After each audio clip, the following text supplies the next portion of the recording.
yung worry mo sa mga nakalipas, yung mga alalahanin mo sa mga nakaraan, yung mga past experience na hindi maganda, depression, na hindi mo makope, dala-dala mo siya.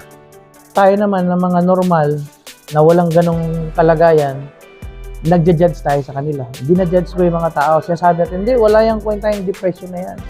Hindi yan totoo. Drama lang yan, lungkot lang yan. Alam mo, may nagsasabi ng ganyan, hindi daw maganda yan.